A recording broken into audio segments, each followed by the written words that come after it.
Un privilège, un honneur que de prêcher la parole de Dieu, même si je suis le papa, mais c'est la grâce. Amen. C'est la grâce de Dieu et je suis très reconnaissant au Seigneur. Que Dieu soit béni pour l'œuvre, pour l'église. Et en venant ici, j'ai dit au chauffeur, il faut déménager encore. Alléluia.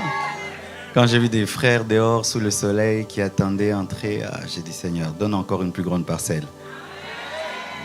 Et comme l'a dit le pasteur Cospiel, Dieu est en train de faire grâce à Kinshasa. On a aménagé dans le chantier. C'est pas encore fini. C'est un chantier de 5300 places. On attend une offrande de Paris. Mais c'est ça, non? Votre église mère est en train de construire. Il faut envoyer même, on a besoin de 5300 chaises. Si on reçoit 1000 chaises de Paris, ce serait bien. Une chaise coûte $60. Vous envoyez seulement 1000 chaises de Paris. Et vous nous prouvez que vous êtes des Parisiens. Alléluia. Je crois que si toutes les églises Compassion dans le monde envoient des chaises, on va passer à autre chose. Et j'ai écrit mon 8e livre qui est ici. Il n'est pas encore sorti à Kinshasa. Les Quinois, pardonnez-moi, il est sorti à Paris, donc... il était imprimé à Paris et c'est 30 clés pour transformer la souffrance en force, transformer la mer rouge en tapis rouge. Comment tu peux transcender la douleur, les difficultés, transcender des moments durs, pénibles, des choses qui peuvent te détruire pour en sortir fort, puissant plus qu'avant. Tu as des blessures intérieures, tu as des combats, tu as des problèmes, tu es passé par des souffrances. Ne rate pas d'acheter ce livre. Amen. Il est disponible à la fin du culte avec tous mes précédents livres, mais ne ratez pas de vous procurer ce nouveau livre. Je vais voir si je pourrais dédicacer après le culte tous les livres qui seront achetés. Oui, je vais dédicacer. Amen. Parce qu'après, j'irai à Hainaut, donc je vais faire seulement les dédicaces et puis je vais prêcher à Lille. Donc après ce culte, le soir, nous sommes à Lille. Prends ta voiture, tu nous suis encore à Lille. Alléluia. Donc je vais dédicacer tous les livres qui seront achetés aujourd'hui. Il y a aussi les autres livres. Le principe pour les choix du conjoint, tome 1, tome 2, pour tous les célibataires. Mais aussi, si tu as un enfant aussi qui tâtonne, chaque fois, il t'amène une nouvelle fiancée. Il faut lui acheter ces 2 livres. Et quelqu'un t'a fait très très mal, tu n'arrives pas à pardonner, La voie du véritable pardon. C'est un livre vraiment très profond. Et ça, c'est le livre le plus acheté dans le monde. J'ai jamais compris ce qu'il y a dedans, mais c'est le livre que tout le monde aime. Les gens le réclament. C'est le plus petit, mais le plus aimé. Le secret du lieu secret. Ça parle de formation, de brisement. Et 500 paroles de sagesse, un livre que tu peux lire tous les jours, une page, et ça va te permettre d'avoir toujours un mot de la part de Dieu. Acclamons le Seigneur. Aujourd'hui, je vais un peu beaucoup parler. Est-ce que vous me permettez de déborder? De 30 minutes seulement. Ça va? Merci pour la permission. Prions le Seigneur.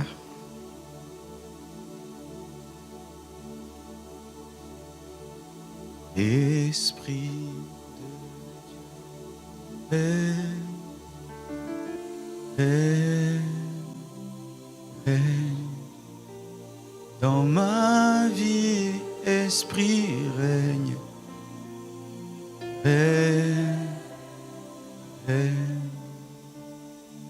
Esprit de Dieu règne,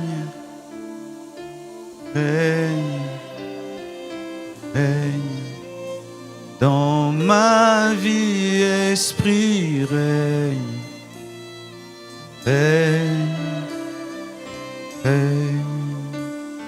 Esprit de Dieu règne,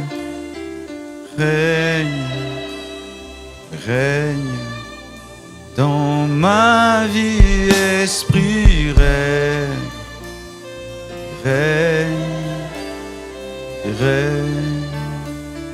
Esprit de Dieu règne, règne, oh règne, dans ma vie, Esprit règne, règne, oh règne, Esprit de Dieu règne, oh règne, oh règne, ma vie, Esprit règne,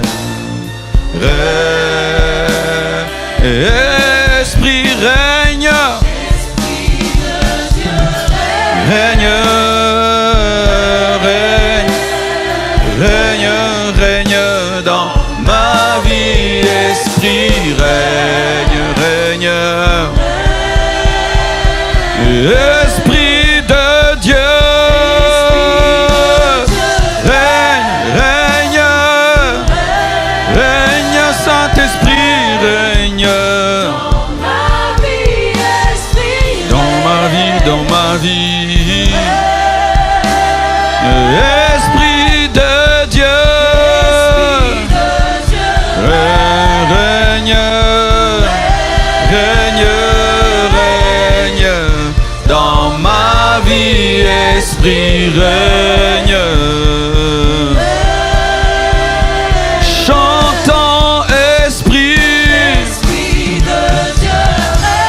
je te prie, je te demande règne, règne, règne, règne.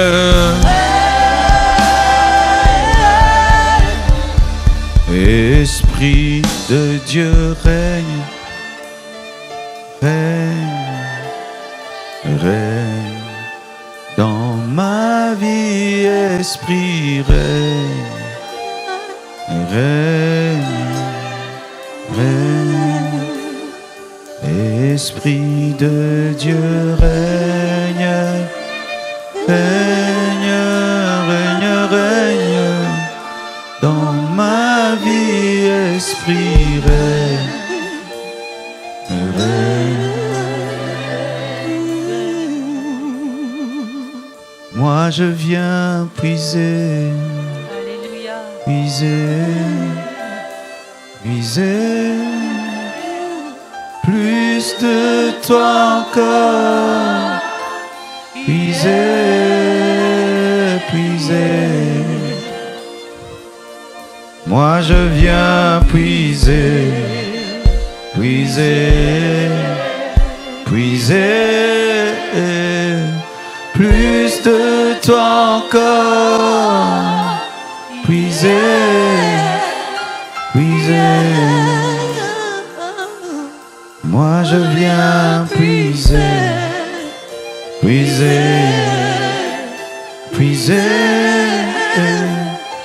plus de toi encore, puiser. Père éternel Dieu, bénis cet enseignement, bénis cette connaissance. Je demande, Père éternel, que tu bâtisses la foi de tes enfants sur Jésus-Christ seul. Et je prie, Père éternel, que ta grâce surabonde sur tout esprit et que ton plan, ton but se réalise et s'accomplisse. Au nom de Jésus. Amen. Acclamons le Seigneur. Prenez place, s'il vous plaît. Merci, chorale. Que Dieu vous bénisse. Et 1000 excuses. Il fallait que je sois là le dimanche passé. Mais l'apôtre Ivan m'avait demandé de prêcher à ICC. Et entre l'aîné, les pères et les fils, les choix est clair. Il faut d'abord honorer les pères. C'est pourquoi j'ai prêché d'abord là-bas. Et pour venir ici. Amen. 1000 excuses à tous ceux qui nous avaient attendus le dimanche passé. Le pasteur Gospel m'a dit que vous êtes en train de parler sur la distraction et je vais continuer toujours dans ce même esprit. Ainsi, je vais parler sur 11 choses qui nous empêchent de fixer les regards sur Jésus-Christ. Tu peux le dire à ton voisin de gauche. 11 choses qui t'empêchent de fixer tes regards sur Jésus-Christ. Ton voisin de droite.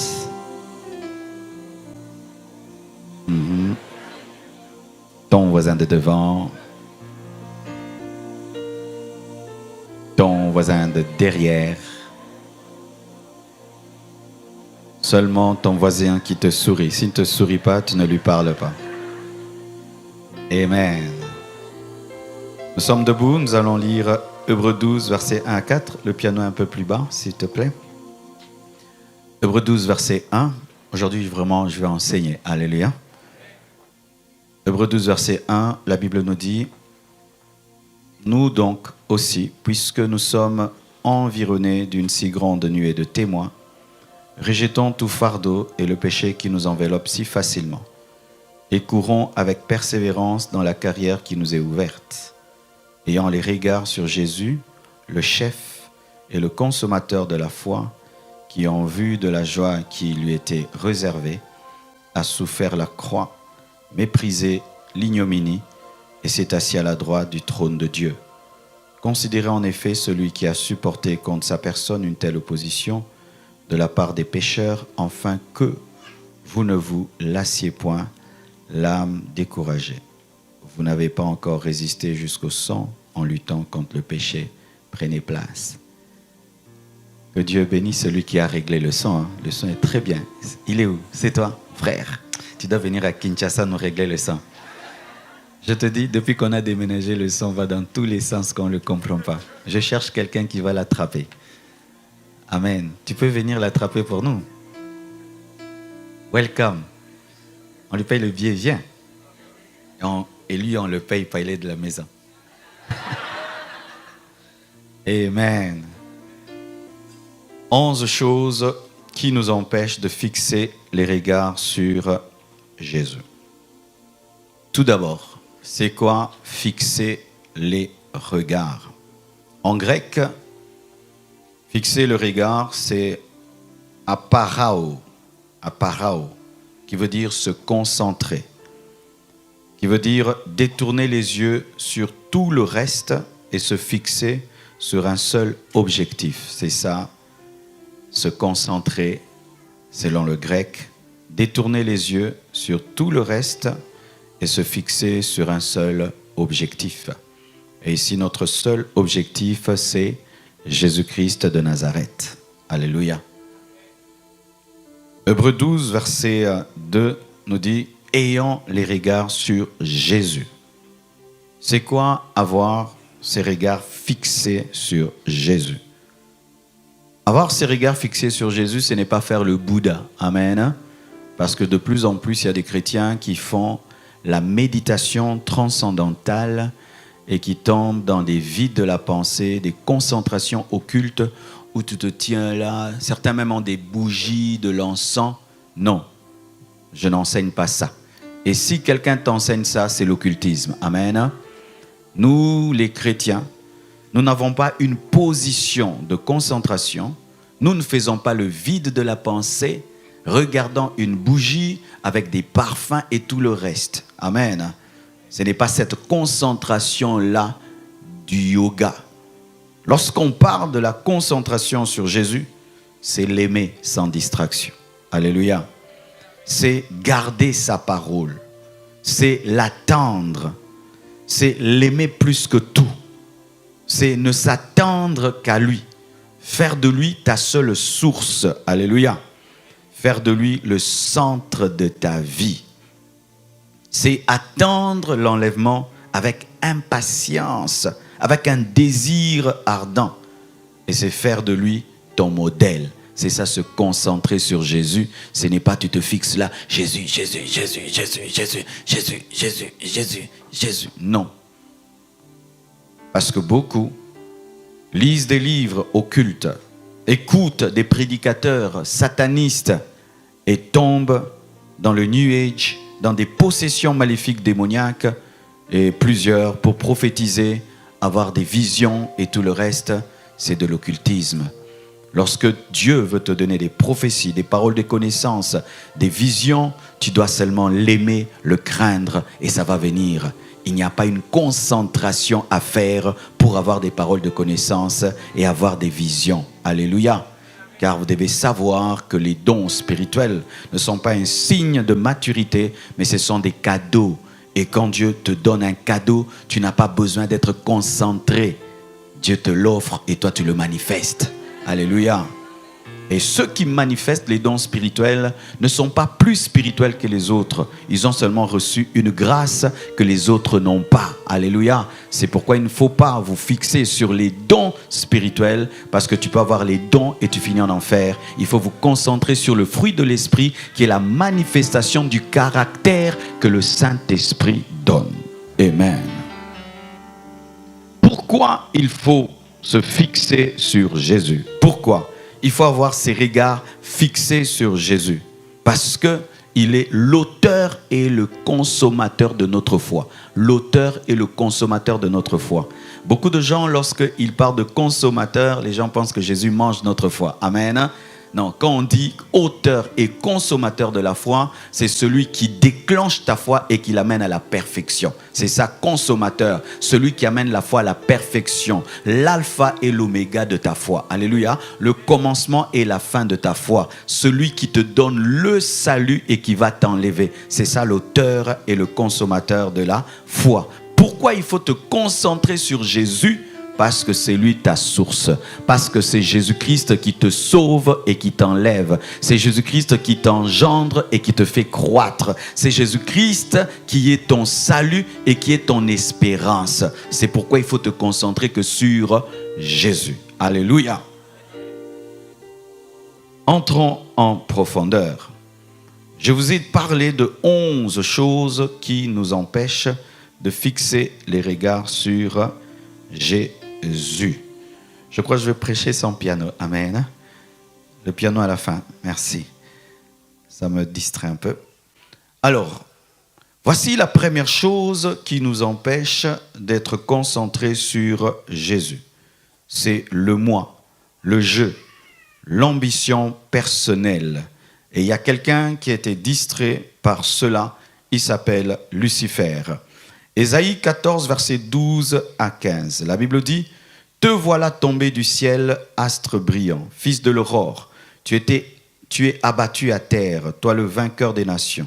Tu disais en ton cœur, je monterai au ciel. J'élèverai mon trône au-dessus des étoiles de Dieu. Je m'assiérai sur la montagne de l'assemblée, à l'extrémité du septentrion. Je monterai sur le sommet des nuées, je serai semblable au Très-Haut. Mais tu as été précipité dans le séjour de mort, dans les profondeurs de la fosse. » Voici une première chose qui nous distrait, une première chose qui nous empêche de fixer nos regards sur Jésus, c'est moi, mes ambitions, je. Lucifer a cessé de regarder Dieu. Il a commencé à se regarder. Il s'est concentré sur lui, qu'il était beau, qu'il était intelligent. Et lorsqu'il a cessé de regarder Dieu, il a commencé à se regarder, lui, qu'il était beau, qu'il était intelligent. Il a arrêté d'adorer et il a voulu qu'on l'adore. Et lui qui était l'ange de lumière est devenu l'ange des ténèbres. Lorsque tu cesses de te concentrer sur Dieu, et c'est maintenant moi, tu vas t'égarer, tu vas te perdre, tu vas cesser d'adorer Dieu, tu vas commencer à t'adorer. Et quand tu commences à t'adorer, le Dieu qui est ta lumière cesse d'éclairer ta vie et tu tombes dans les ténèbres. Alléluia. Voici une chose qui te distrait dans ta vie. C'est toi-même. Alléluia. Toi-même. J'ai décidé, je veux devenir grand, je veux être célèbre, je veux être connu, je veux qu'on m'aime, je veux qu'on m'admire. Le je nous distrait. C'est pourquoi lorsque Jésus vient dans nos vies, la première chose qu'il fait, c'est de nous crucifier, nous tuer. Alléluia. Tuer ton moi, ton ambition, ton orgueil. Tu voulais devenir. Il dit non, tu vas devenir d'abord mon disciple, tu vas devenir d'abord mon esclave et ensuite on parlera du reste. Frères, sœurs, si tu veux demeurer chrétien jusqu'à ta mort, voici ton premier ennemi, toi-même. Toi-même. Ce n'est pas d'abord le diable, le démon, non, toi-même. L'homme sans le diable va en enfer. Le diable a perverti le premier homme, Adam. Et Adam a engendré des hommes déchus qui vont en enfer, mettons, à 100 à l'heure. Et le diable vient seulement précipiter ta course. Tu allais à 100 à l'heure, il te pousse, tu vas à 200 à l'heure. Nous avons fait de Satan notre seul ennemi. alors que nous avons un pire ennemi en nous, qui dort avec nous, qui se réveille avec nous. Il s'appelle moi. Moi, j'ai décidé, je veux.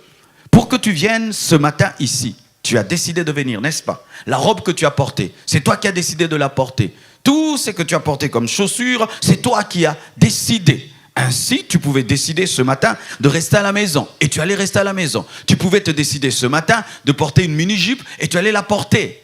Toi, tu peux être le destructeur de ta propre vie et te séparer de Dieu lorsque ton lorsque ton moi te dirige et te commande. Et lorsqu'on devient chrétien, nous faisons parler le Saint-Esprit lorsque c'est nous-mêmes qui parlons. Dieu m'a dit, le Saint-Esprit m'a dit. Mais au fond, ce n'est pas Dieu, ce n'est pas le Saint-Esprit, c'est toi-même. Et lorsque tu deviens le Saint-Esprit de toi-même, le vrai Saint-Esprit cesse de te diriger. Alléluia. C'est pourquoi n'ajoutez pas foi à tous vos rêves. Tu peux avoir des grands rêves, mais ce n'est pas l'esprit qui t'a parlé, c'est ton jeu qui t'a donné des visions et des rêves. Quelqu'un qui rêve de devenir grand et rêve qu'il prêche devant une foule, c'est normal. Parce que déjà sans le Saint-Esprit, tu rêvais de devenir grand. Alléluia. Quelqu'un qui aime une femme et qui la rêve la nuit, eh ben c'est normal, tu es déjà amoureux. Amen. Hein? Ainsi, n'attachez pas tout ce que vous voyez à Dieu. Ça peut être à vous-même. Ça peut être à vous-même. Alléluia. Je veux bien prêcher. Ça peut être pour moi-même, pas pour Dieu. Je veux faire des miracles. Ça peut être pour moi, pas pour Dieu. Il y a beaucoup de choses que nous attribuons à Dieu, mais qui viennent de nous. Et lorsque le toi devient grand, tu deviens Lucifer. Lucifer a cessé d'adorer parce qu'il pensait qu'il était digne d'être adoré. Alors voici une question que je te pose. Est-ce que ton moi est mort? Est-ce que ton moi est crucifié? Ton je est crucifié. Comment tu peux savoir que ton je est crucifié? C'est lorsqu'on t'écrase. C'est lorsqu'on te fait mal. Et on remarque que le crucifié dit, fais attention, je vais descendre de la croix, je vais te donner un coup de tête. Là, tu n'es pas crucifié, tu es évanoui. Et il y a beaucoup des évanouis dans les églises et nous pensons qu'ils sont crucifiés. C'est pourquoi Dieu met à côté de nous des testeurs de crucifixion. C'est-à-dire des personnes qui viennent remettre en question notre conversion pour qu'on prouve qu'on est mort. Si après ce culte, quelqu'un t'insulte, qu'est-ce que tu vas faire? Tu vas répondre. Si quelqu'un après ce culte te manque du respect, qu'est-ce que tu vas faire? Tu vas répondre. Et nous avons des églises charnelles remplies de moi et de moi et de moi. C'est pourquoi on se tiraille, on se bat, on se querelle, on se dispute. Pourquoi? On est tellement vivant. Va au cimetière, il n'y a aucune querelle. Tout le monde est à sa place, tout le monde est calme. Mais va dans une école maternelle, tu vas voir, il a pris mon bonbon, il a pris mon chocolat, il m'a regardé. Et les églises sont devenues des écoles maternelle où on se plaint, où ceci, il m'a dit ça, il m'a mal regardé, il m'a pas salué, il m'a pas ceci, il a pris ma place, il a pris mon poste, c'était mon tour, c'était moi, moi, et moi. Et le moi amène la distraction. Il est temps que tu meurs à toi-même. Il est temps que tu meurs à toi-même. Il est temps que tu sois crucifié. Et je prie que le Saint-Esprit te crucifie par la parole qui est prêchée. Parce que le moi donne de la distraction. Je suis beau, je suis beau, je suis beau, je suis belle, je suis belle, je suis belle. Une femme qui est trop consciente de sa beauté est distraite. Vous savez ça, hein? Un homme qui est trop conscient de sa beauté est distrait. Quelqu'un qui est trop conscient de son intelligence est distrait. Lorsque tu deviens spirituel, même si tu es une belle femme, tu es tellement conscient de la beauté de Dieu que tu oublies que tu es une belle femme. Lorsque tu es spirituel, tu commences même à oublier que tu es intelligent. Tu commences à oublier même que tu es riche. Tu commences à oublier même que tu as beaucoup étudié. Moi, les diplômes que j'ai, la beauté que j'ai, moi que je suis. Tu es charnel. Tu es charnel. Parce que ces choses, tu devais les considérer comme de la boue à cause de la connaissance de Christ. Le je, le moi. Tue notre vie et tue l'église parce que moi amène toujours la mort. Alors je te pose cette question. Quelle est la dernière fois qu'on a testé ta crucifixion? Quelle est la dernière fois que quelqu'un t'a manqué du respect, que quelqu'un a touché à ton âme et tu n'as pas réagi? Quelle est la dernière fois que quelqu'un t'a fait quelque chose et tu as senti en toi le désir de te venger, de rendre le mal pour le mal, mais tu t'es maîtrisé? Quelle est la dernière fois? Si ça ne t'est jamais arrivé, tu es vivant. Et si tu es vivant, ton je agit. Et si ton moi agit, sache que tu ne seras jamais focalisé sur Jésus. Alléluia.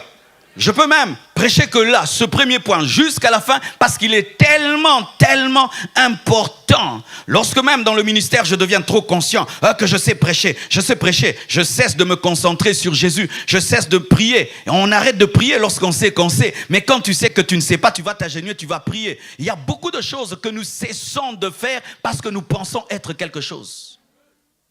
Dis, je ne suis rien. Est-ce que tu le crois vraiment? Quand nous chantons « Sans toi, je ne suis rien », est-ce que c'est vrai? C'est vrai que sans Jésus, tu ne peux rien. Ah, Jésus, je vois que ce problème-là, tu ne le comprends pas. Je vais le résoudre. Et puis après, je vais te ramener la victoire. Il est temps que tu meurs à toi. Il est temps que tu meurs à toi. Il est temps que tu acceptes la crucifixion de la chair. Et des fois, Dieu, pour te crucifier, met à côté de toi quelqu'un qui a mauvais caractère que tu dois supporter et supporter jusqu'à te fatiguer. Et il est toujours là. Et il est encore là jusqu'à te fatiguer. C'est lui qui est la croix. Donne-moi l'amen.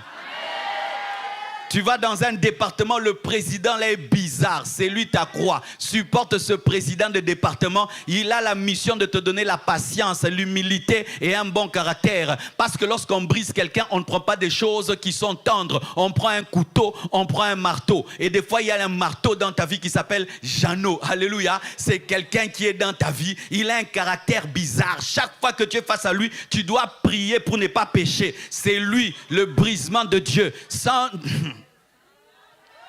Alléluia. Parce que quand nous prions, Seigneur, brise-moi, nous pensons que ça va se passer dans ta chambre. Non, tu sortiras dehors et il y a quelqu'un en cours de route qui va t'insulter. Regarde son pantalon qui est troué. Et puis, oh, monsieur, Dieu te dit, tais-toi, continue.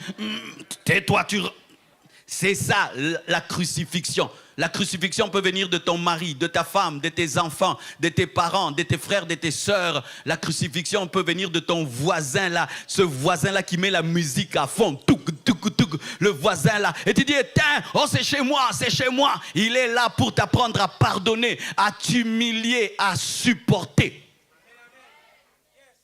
Alléluia. Et vous qui quittez les églises, ici on m'a brisé. Partout il y a des briseurs. Partout il y a des briseurs. Change les églises comme tu veux. Tu rencontreras toujours quelqu'un qui sera là pour tester ta crucifixion. La Bible nous dit quand Jésus-Christ était à la croix, pour tester sa crucifixion, on a pris une épée et on a troué son côté et l'eau et le sang ont coulé. Il y aura toujours quelqu'un qui viendra tester si tu es vraiment chrétien, tester vraiment si tu es mort, tester si tu as la douceur, tester si tu as la patience. Un jour, je vais dans un restaurant et il y a une dame qui m'a vu grandir. Elle me voit, elle dit, Marcelo, hey, viens. Je dis, il y a longtemps qu'on m'a appelé comme ça, hein? Longtemps, ça m'a fait bizarre. Moi, il m'a... Et puis pour me révéler qu'elle me connaît bien, Tounassi, c'est mon nom de l'école, viens. Et elle me connaît vraiment. Et puis j'ai dit non, je ne vais pas aller. Elle est impolie, je veux la prouver, je veux la corriger, lui montrer les bonnes manières. J'irai pas, Dieu m'a dit tu y vas. J'ai dit pourquoi? Mais j'encourage des bêtises. Je te dis tu y vas. Pourquoi? Tu y vas. Et puis j'y vais, je traverse même la route. Et puis elle me dit, je voulais seulement te présenter, ça aussi c'est un pasteur comme toi, c'est un abbé, hein? C'est un pasteur comme toi, je voulais seulement te le présenter. C'est tout. Oui, c'est tout. Maintenant tu peux aller. Tu sais, je suis parti mais mon esprit est resté. J'avais envie de lui dire des choses, hein? Mais Dieu m'a dit, tu prends, tu remballes tes choses et tu rentres à la maison. Quand je suis arrivé, j'ai dit, Marcel, tu es devenu bête. Dieu m'a dit, non, tu es mort. Je suis heureux. Je voulais seulement tester. Si tu es maintenant conscient que tu es l'apôtre, tu es le pasteur, il y a quelqu'un qui n'aura pas peur de qui tu es, de ce que tu fais. Il te parlera comme un homme. Mais c'est Dieu qui vient tester si tu es humble. C'est pourquoi David, loin de Dieu, lorsqu'on l'insultait, il disait, laissez-le m'insulter. Peut-être c'est Dieu qui l'a envoyé m'insulter. Oh. Donne-moi un amen. Donne-moi un amen. Un jour, quelqu'un a dit, Dieu a dit, si on te frappe à la joue droite, donne aussi la joue gauche. Mais n'est pas dit ce que tu feras après la joue gauche. Parce que tu peux donner un double. Si tu es charnel, il y a un temps tu te tais, même si on te fait mal. Il y a un temps où tu ne réponds pas, même si tu connais la vérité. Parce que ce n'est pas le temps de parler. Ce n'est pas le temps de répondre. Ce n'est pas le temps de montrer les muscles. Parce que tu es mort. Tu peux te tenir devant un cadavre. Tu l'insultes. Du matin au soir, il ne te répondra pas. Et il est temps de mourir à toi-même. Alléluia. Il est temps de mourir à toi-même. L'homme spirituel, c'est l'homme qui est fort mais qui ne manifeste pas sa force. Si le petit bébé qui est là, il vient et me tape ici, qu'est-ce que je lui ferai? Je ne peux rien lui faire, même s'il me griffe, même s'il déchire mon pantalon. Pourquoi? Je suis trop fort pour répondre. Mon inaction n'est pas une faiblesse. C'est parce que je suis trop fort que je ne réponds pas. Et lorsque tu deviens très spirituel, tu ne réponds pas parce que tu es faible, tu ne réponds pas parce que tu es trop fort. Si tu rencontres le champion du monde de boxe et tu lui donnes un coup, est-ce qu'il te frappera? Il ne peut pas te frapper parce que s'il te frappe, il va te tuer. C'est pourquoi il ne va rien te faire. Et on va dire qu'il est bête. Il n'est pas bête. Il est tellement sage qu'il ne te touche pas parce que s'il te touche, il te tue. Oh, lorsque tu comprendras que des fois la force c'est de ne rien faire, c'est de ne pas répondre, ce n'est pas rendre le mal pour le mal, c'est alors que Dieu sera ta force. Parce que lorsque les hommes utilisent ton inaction pour agir et te casser, c'est alors que Dieu agira à ta place. Et lui maintenant va transformer ceux qui te font du mal. Oh ya ya ya ya ya ya ya ya. Donne-moi un amen.